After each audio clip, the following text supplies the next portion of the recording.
ಒಂದು ಸಣ್ಣ ಕತೆ ಮಾನುಷಿ ಬಾಸುಮ ಕೊಡಗು ಅವರಿಂದ. ಈಗ ಕೇಳಿ ಸಣ್ಣ ಕತೆ ಮಾನುಷಿ. ಮಾನುಷಿ ಇಂದು ತಡವಾಗಿಯೇ ಮನೆ ಕಡೆ ಹೊರಟಿದ್ದಳು. ಮುಖದಲ್ಲಿ ದೃಢ ನಿರ್ಧಾರದ ನಿಲುವಿತ್ತು.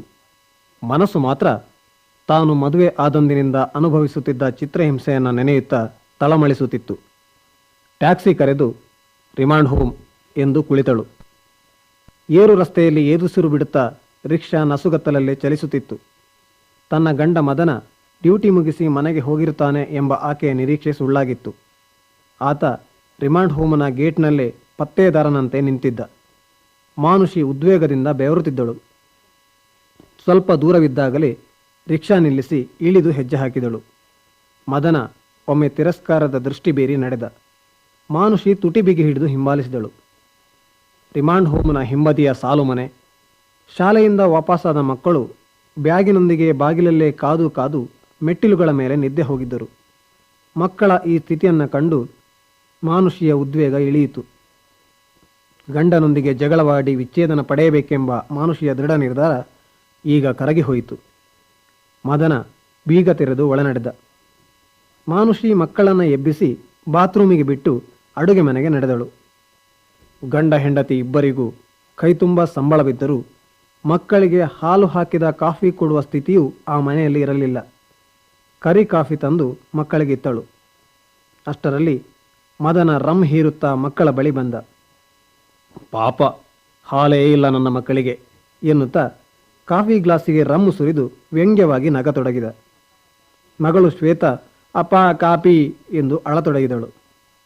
ಮದನನ ಮೃಗೀಯ ಮನಸ್ಸು ಹತೋಟಿ ಮೀರಿತ್ತು.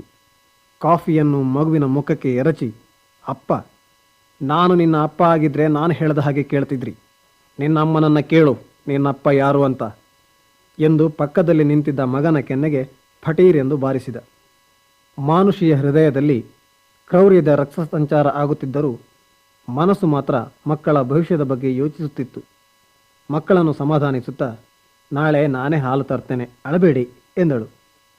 ಮಾನುಷಿ ಮಾತನಾಡುವುದನ್ನೇ ಕಾಯುತ್ತಿದ್ದ ಮದನ, ಪಾಪ, ಇವತ್ತು ಟ್ಯಾಕ್ಸಿಯಲ್ಲಿ ಬಂದ ನಿನ್ನ ಗೆಳೆಯ ಬರಿಗೈಯಲ್ಲೇ ಕಳಿಸಿದ, ಇನ್ನೇನು ಮಾಡಲಿ, ನಾಳೆಯೇ ಸರಿ ಎಂದ. ಈಗ ಮಾನುಷಿಯ ಕ್ರೌರ್ಯ ಕಿಡಿಕಾರಿತು. ನಿನ್ನ ಹೆಂಡತಿಯನ್ನು ಸರಿಯಾಗಿ ಸಾಕಲು ತಾಕತ್ತಿಲ್ಲದ ನೀನು ಬೇರೆಯವರಿಗೆ ಕಟ್ಟಿಕೊಡ್ತೀಯ, ನಾಚಿಕೆಯಿಲ್ಲದವನು ಎಂದು ಮುಖಕ್ಕೆ ತೂ ಅಂತ ಉಗಿದಳು. ಮದನ ಆಕೆಯನ್ನು ಜುಟ್ಟಿ ಹಿಡಿದು ಕೆಡವಿದ. ಇಬ್ಬರ ಹೊಯ್ದಾಟ ಮಕ್ಕಳ ಅಳುವಿನ ನಡುವೆ ಸಾಗಿತ್ತು. ಮದನ ತಲೆ ಒಡೆದುಕೊಂಡು ಬಿದ್ದಿದ್ದ. ಮಾನುಷಿ ಮಕ್ಕಳನ್ನು ಎಳೆದುಕೊಂಡು ಹೊರಗೋಡಿದಳು. ಮನೆಯೊಳಗೆ ಮದನನ ನರಳಾಟ ಮಾತ್ರ ಕೇಳಿಸುತ್ತಿತ್ತು. ಸೆರಗಿನಲ್ಲಿ ಬೆವರರಿಸಿಕೊಂಡು ಮಕ್ಕಳ ಮನವೊಲಿಸಿ ಅಳು ನಿಂತ ಮೇಲೆ ರಿಮಾಂಡ್ ಹೋಮ್ನ ಎದುರಿನ ದಾರಿ ಹಿಡಿದು ನಡೆದಳು. ಆಕೆ ಹೋಗುತ್ತಿರುವುದನ್ನು ಚಿತ್ರ ಬರೆಯುತ್ತಾ ಕುಳಿತಿದ್ದ ಸುಧಾಕರ ಗಮನಿಸಿದ. ಅನುಮಾನಿಸುತ್ತಲೇ, ಅಕ್ಕ ಎಂದು ಕರೆದ. ಆಕೆ ಮುಖ ತಿರುಗಿಸಲಿಲ್ಲ. 2 ಹೆಜ್ಜೆ ಮುಂದೆ ಹೋಗಿ ನಿಂತು, ಸುಧಾ, ಇಷ್ಟು ವರ್ಷ ಕಷ್ಟ ಅನುಭವಿಸಿದ್ರೂ ನನ್ನ ತಂದೆ ತಾಯಿಗೂ ಮೊರೆ ಹೋಗಿಲ್ಲ. ನೀನು ನನ್ನ ದುರಾಭಿಮಾನಿ ಅಂದುಕೊಂಡರೂ ಪರವಾಗಿಲ್ಲ. ನಾನು ಯಾರಿಗೂ ಭಾರವಾಗಬಾರದು, ಕ್ಷಮಿಸು ಎಂದು ಸರಸರನೆ ಹೆಜ್ಜೆ ಹಾಕಿದಳು. ಮಕ್ಕಳು ಬಿಕ್ಕುತ್ತಲೇ ಇದ್ದರು. ಸುಧಾ ಒಂದು ಕ್ಷಣ ಆವಕ್ಕಾದ. ಆತನ ಕಣ್ಣ ಮುಂದೆ ಮಾನುಷಿಯ ದುರಂತ ಚಿತ್ರಗಳು ಹಾದು ಹೋಗುತ್ತಿದ್ದವು. ಈ ಹಿಂದೊಮ್ಮೆ ಮದನ ತನ್ನನ್ನೇ ಆಕೆಯೊಡನೆ ಸಂಬಂಧ ಕಲ್ಪಿಸಿದ್ದು, ಆಕೆಯ ಮೇಲೆ ರಮ್ ಸುರಿದು ಬೆಂಕಿ ಹಚ್ಚಲು ಪ್ರಯತ್ನಿಸಿದ್ದು, ಮಕ್ಕಳನ್ನು ಬೆತ್ತಲೆ ನಿಲ್ಲಿಸಿ ಮೈ ಮೇಲೆ ಸಾರು ಸುರಿದದ್ದು. ರಿಮಾಂಡ್ ಹೋಮ್ನ ಗಡಿಯಾರ ಸಂಜೆ 7 ಬಾರಿಸುವಾಗ ಸುಧಾ ವಸ್ತುಸ್ಥಿತಿಗೆ ಮರಳಿದ. ಈ ರಾತ್ರಿ ಮಕ್ಕಳಿಬ್ಬರು ಉಪವಾಸ ಇರುವುದಂತೂ ಖಂಡಿತ ಎಂದುಕೊಂಡು ಆಕೆ ಹೋದ ದಾರಿಯಲ್ಲೇ ಸಾಗಿದ. ಮಾನುಷಿ ತನ್ನ ಮದುವೆಯ ದಿನಗಳನ್ನು ನೆನೆಯುತ್ತಾ ಭಾರವಾದ ಹೆಜ್ಜೆ ಇಡುತ್ತಿದ್ದಳು. ಸಂಪ್ರದಾಯದ ಪ್ರಕಾರವೇ ನಡೆದ ಮದುವೆ. ಮೈತುಂಬ ಬಂಗಾರ ಹೇರಿಕೊಂಡು ಬೆಟ್ಟದಷ್ಟು ಆಶೆಗಳನ್ನು ಹೊತ್ತುಕೊಂಡು ಹಸೆಮಣೆ ಏರಿದ್ದು, ಪ್ರೀತಿಯ ತಂದೆ ತಾಯಿಯರು ಭಾರವಾದ ಮನಸ್ಸಿನಿಂದ ಬೀಳ್ಕೊಟ್ಟಿದ್ದು, ಗಂಡ ಮೊದಲ ರಾತ್ರಿಯೇ ಮೃಗದಂತೆ ವರ್ತಿಸಿದ್ದು. ಮಗ ರಾಘು ಪಾನಿಪೂರಿ ಅಂಗಡಿ ನೋಡಿ ಅಮ್ಮ ಹಸಿವಾಗುತ್ತೆ ಅಂದಾಗ ಯೋಚನೆಗಳಿಂದ ಹೊರಬಂದಳು. ಒಂದು ಚರುಮುರಿ ಕಟ್ಟಲು ಹೇಳಿ ಚಿಲ್ಲರೆಗಾಗಿ ಪರ್ಸನಲ್ಲಿ ತಡಕಾಡಿದಳು. ಮಕ್ಕಳು ಹಸಿದ ಕಂಗಳಿಂದ ಪೂರಿ ಬಟ್ಟಲನ್ನೇ ನೋಡುತ್ತಿದ್ದವು. ಹಣ ಕೊಟ್ಟು ಮಕ್ಕಳೊಂದಿಗೆ ಮಾನುಷಿ ಕತ್ತಲಲ್ಲಿ ಮರೆಯಾದಳು. ಸುಧಾ ಹಿಂಬಾಲಿಸುತ್ತಲೇ ಇದ್ದ. ಮಾನುಷಿ ತಾನು ಕೆಲಸ ಮಾಡುವ ಆಫೀಸಿನತ್ತ ನಡೆದಳು. ಅಕ್ಕಪಕ್ಕ ನೋಡಿ ಬಾಗಿಲು ಬಡಿಯುತ್ತಾ ಮ್ಯಾಥ್ಯೂ ಎಂದು ಕೂಗಿದಳು. ವಾಚ್ಮ್ಯಾನ್ ಮ್ಯಾಥ್ಯೂ ಹೊರಬಂದು, ಅರೆ ಮೇಡಮ್, ನೀವು ಇಲ್ಲಿ ಇಷ್ಟೊತ್ತಿನಲ್ಲಿ? ಗಾಬರಿಯಿಂದಲೇ ಕೇಳಿದ. ಮಾನುಷಿ ಸುಳ್ಳು ನಗೆ ಬೀರುತ್ತಾ, ಏನಿಲ್ಲ, ಮದನ ಊರಲ್ಲಿಲ್ಲ, ಅರ್ಜೆಂಟಾಗಿ ಎಲ್ಲೋ ಹೋಗಿರಬೇಕು, ಮರೆತು ಕೀನು ತಗೊಂಡು ಹೋಗಿದ್ದಾರೆ. ಪಕ್ಕದ ಮನೆಯಲ್ಲಿ ನೆಂಟರಿದ್ದಾರೆ, ಹಾಗೆ ಒಂದು ರಾತ್ರಿ ಆಫೀಸ್ ಗೆಸ್ಟ್ ಹೌಸ್ನಲ್ಲಿದ್ದು ನಾಳೆ ಮತ್ತೆ ಬೆಳಿಗ್ಗೆನೇ ಮನೆಗೆ ಹೋಗೋಣ ಅಂತ ಎಂದು ಬಡಬಡಿಸಲು ಆರಂಭಿಸಿದಳು. ಇದುವರೆಗೆ ಸುಮ್ಮನಿದ್ದ ಶ್ವೇತಾ ಜೋರಾಗಿ ಬಿಕ್ಕುತ್ತಾ, ಅಮ್ಮ, ನಾಳೆ ಮತ್ತೆ ಮನೆಗೆ ಹೋಗೋದು ಬೇಡಮ್ಮ, ಅಪ್ಪ ನಿನ್ನ ಕೊಂದುಬಿಟ್ರೆ ಎಂದು ಅಳತೊಡಗಿದಳು. ಮಾನುಷಿಯ ಬದುಕಿನ ಬಗ್ಗೆ ಗೊತ್ತಿದ್ದ ಮ್ಯಾಥ್ಯೂಗೆ ಎಲ್ಲವೂ ಅರ್ಥವಾಗಿತ್ತು. ಆಕೆಯ ಮುಖದಲ್ಲಿದ್ದ ಅಪರಾಧಿ ಭಾವವನ್ನು ಆತ ಗಮನಿಸಿದ. ಮೇಡಮ್, ಏನೂ ವರಿಬೇಡ, ನಾನು ನಿಮ್ಮ ತಮ್ಮ ಇದ್ದ ಹಾಗೆ, ಬನ್ನಿ ಎಂದು ಗೆಸ್ಟ್ ಹೌಸ್ ಬಾಗಿಲು ತೆರೆದು ಒಳಗೆ ಕಳಿಸಿದ. ದೂರದಲ್ಲೇ ನಿಂತಿದ್ದ ಸುಧಾಕರ ದೀರ್ಘ ನಿಟ್ಟುಸಿರು ಬಿಟ್ಟು ಪೇಟೆ ಕಡೆ ನಡೆದ. ಹೋಟೆಲಿನಿಂದ ಇಡ್ಲಿ, ವಡೆ ಇತ್ಯಾದಿ ಕಟ್ಟಿಸಿಕೊಂಡು ಬಂದು ಮ್ಯಾಥ್ಯೂವನ್ನು ಕರೆದ. ಮ್ಯಾಥ್ಯೂ ಅಪರಿಚಿತನ ಕಡೆ ಸಂಶಯದಿಂದಲೇ ನೋಡಿದ. ನಾನು ಸುಧಾಕರ ಅಂತ, ಮಾನುಷಿ ಅಕ್ಕನ ಪಕ್ಕದ ಮನೆಯವನು. ಆಗಲೇ ಬಂದಿದ್ದೆ, ಪಾಪ ಮಕ್ಕಳು ಊಟ ಮಾಡಿಲ್ಲ, ಇದನ್ನು ಕೊಡು. ನಾನು ಕೊಟ್ಟೆ ಅನ್ಬೇಡ, ನೀನೇ ತಂದೆ ಅನ್ನು. ಮ್ಯಾಥ್ಯೂ ತಲೆ ಆಡಿಸಿದ. ಬಾಗಿಲಿಳಿದುಕೊಂಡು ಸುಧಾಕರ್ನ ಜೊತೆಗೆ ಬಂದ. ಸುಧಾಕರ ಪ್ರಶ್ನಾರ್ಥಕವಾಗಿ ಆತನನ್ನು ದಿಟ್ಟಿಸಿದ. ಏನಿಲ್ಲ, ನಾನು ಅಲ್ಲೇ ತಿಂಡಿ ಕೊಟ್ಟರೆ ಎಲ್ಲಿಂದ ಬಂತು ಈ ತಿಂಡಿ ಅಂತ ಸಂಶಯ ಬರುತ್ತೆ, ಅದಕ್ಕೆ ವಾಪಸ್ ಹೋಗೋಣ ಅಂತ ನಿಮ್ಮ ಜೊತೆ ಬಂದೆ. ಅಂದಹಾಗೆ ಅವ್ರ ಮನೇಲಿ ಏನು ನಡೆದಿದೆ? ಜಗಳ ಏನಾದರೂ? ಸುಧಾಕರನಿಗೂ ನಿಜ ಸಂಗತಿ ತಿಳಿದಿರಲಿಲ್ಲ. ಮ್ಯಾಥ್ಯೂ ಅವರೇ, ಕ್ಷಮಿಸಿ, ನಾಳೆ ಎಲ್ಲ ಹೇಳ್ತೇನೆ, ಈಗ ನಾನು ಮನೆ ಕಡೆ ಹೋಗ್ತಾ ಇದ್ದೇನೆ ಎಂದು ಮರುಮಾತಿಗೆ ಕಾಯದೆ ಹೊರಟ. ಸುಧಾಕರ ಮದನನ ಮನೆ ತಲುಪಿದಾಗ ಜನರ ಗುಂಪು ನೆರೆದಿತ್ತು. ಮದನ ಅರೆಪ್ರಜ್ಞೆಯಲ್ಲಿದ್ದ, ಏನೇನೋ ಗುಣಗಾಡುತ್ತಿದ್ದ. ಒಬ್ಬೊಬ್ಬರು ಒಂದೊಂದು ರೀತಿ ಕತೆ ಕಟ್ಟುತ್ತಿದ್ರು. ಪಾಪ, ಯಾರೋ ಹೊಡೆದಾಕಿ ಹೆಂಡತಿ ಮಕ್ಕಳನ್ನ ಕಿಡ್ನ್ಯಾಪ್ ಮಾಡಿರಬೇಕು, ಆಕಿ ಭಾಳ ಜೋರಾದಳ್ರಿ, ಯಾರ್ಯಾರನ್ನೋ ಕರ್ಕೊಂಬಂದು ಎಪ್ರ ತಪ್ರ ಪೆಟ್ಟು ಕೊಡಿಸಲ್ ನೋಡ್ರಿ. ತಲೆಗೊಂದರಂತೆ ಬರುತ್ತಿದ್ದ ಅಭಿಪ್ರಾಯಗಳನ್ನು ಸುಧಾಕರ ತಾಳ್ಮೆಯಿಂದಲೇ ಆಲಿಸಿದ. ಏನಾಗಿರ್ಬೋದೆಂದು ನಿಖರವಾಗಿ ಯೋಚಿಸಲು ಸುಧಾಕರ್ನಿಗೂ ಕಷ್ಟವಾಗಿತ್ತು. ಜನರನ್ನು ಭೇದಿಸಿಕೊಂಡು ಹೋಗಿ ಮದನನ್ನು ಎತ್ತಿಕೊಳ್ಳಲು ಸಜ್ಜಾದ. ಇದುವರೆಗೂ ಕತೆ ಕೇಳುತ್ತಾ ನಿಂತ ಜನ ಸ್ವಲ್ಪ ಚುರುಕಾದರು. ಒಂದೆರಡು ಜನ ಸುಧಾಕರ್ನಿಗೆ ಸಹಕರಿಸಿದರು. ಪಕ್ಕದ ಮನೆಯ ವಾಸು ಮದನನ ಮುಟ್ಟೋ ಮೊದಲೇ ಅವನ ಹೆಂಡತಿ, ನಿಮ್ಗೆ ಯಾಕಿರಬೇಕು ಬೇರೆಯವ್ರ ವಿಚಾರ, ಏನಾದರೂ ಹೆಚ್ಚು ಕಮ್ಮಿ ಆದರೆ ನಾಳೆ ಪೊಲೀಸ್ ನಾಯಿಗಳು ಬಂದು ನಿಮ್ಮನ್ನೇ ಮೋಸಿದ್ರೆ ನನಗೆ ಯಾರ್ರೀ ಗತಿ? ಆತ ಪೆಚ್ಚು ಮರೆ ಹಾಕೊಂಡು ಹಿಂದೆ ಸೇರಿದ. ಕೊನೆಗೂ ಮದನನ್ನು ಆಟೋದಲ್ಲಿ ಕನಕ ಆಸ್ಪತ್ರೆಗೆ ಸಾಗಿಸಿ ಅಡ್ಮಿಟ್ ಮಾಡಿದರು. ಆಸ್ಪತ್ರೆಯ ಹೊರಗೆ ನೆರೆದಿದ್ದ ಜನರು ಕಂಪ್ಲೇಂಟ್ ಮಾಡೋದು ಒಳ್ಳೆಯದು ಎಂದು ಅಭಿಪ್ರಾಯಪಟ್ಟರು.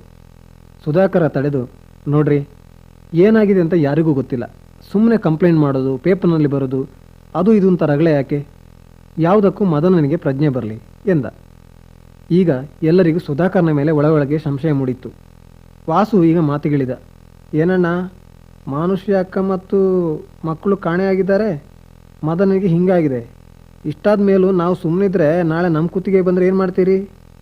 ಸುಧಾಕರ್ನಿಗೆ ಈಗ ಇಕ್ಕಟ್ಟೆನಿಸಿತು.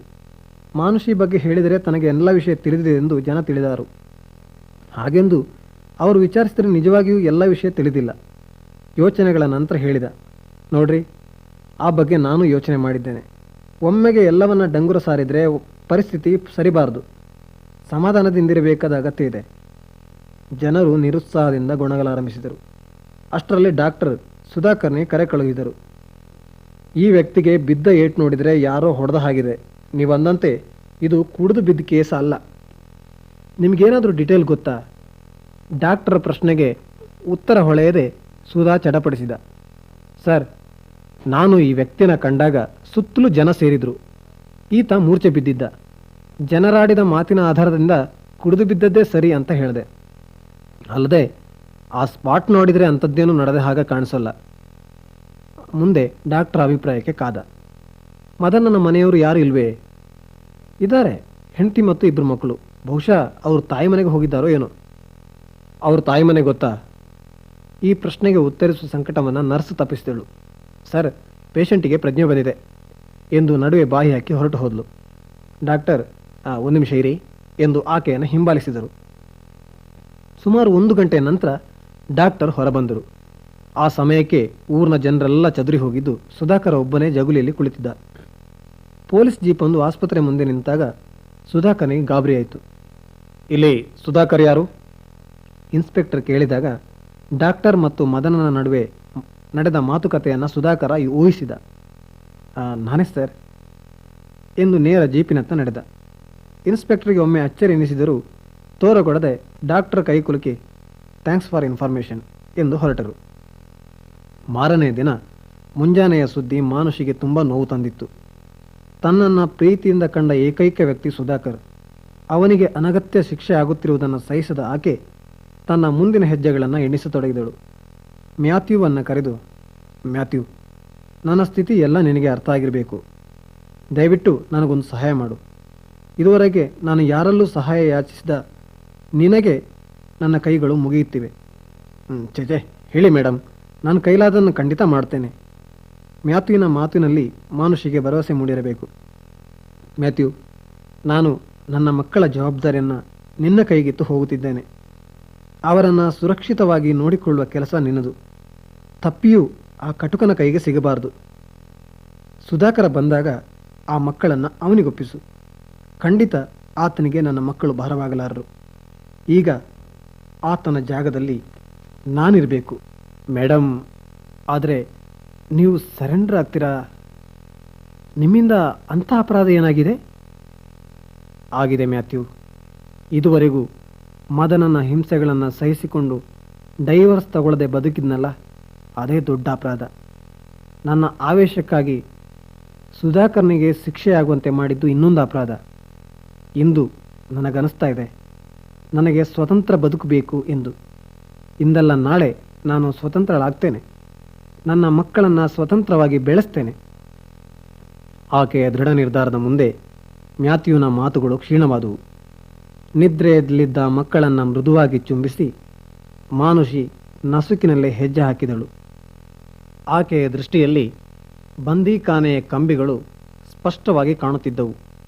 ಆಕೆಯ ಹಾದಿ ಈಗ ಸ್ಪಷ್ಟವಾಗಿತ್ತು. ಮಾನುಷಿ ಬಾಸುಮ ಕೊಡಗು ಅವರಿಂದ ಸಣ್ಣ ಕತೆ ಕೇಳಿದ್ರಲ್ಲ.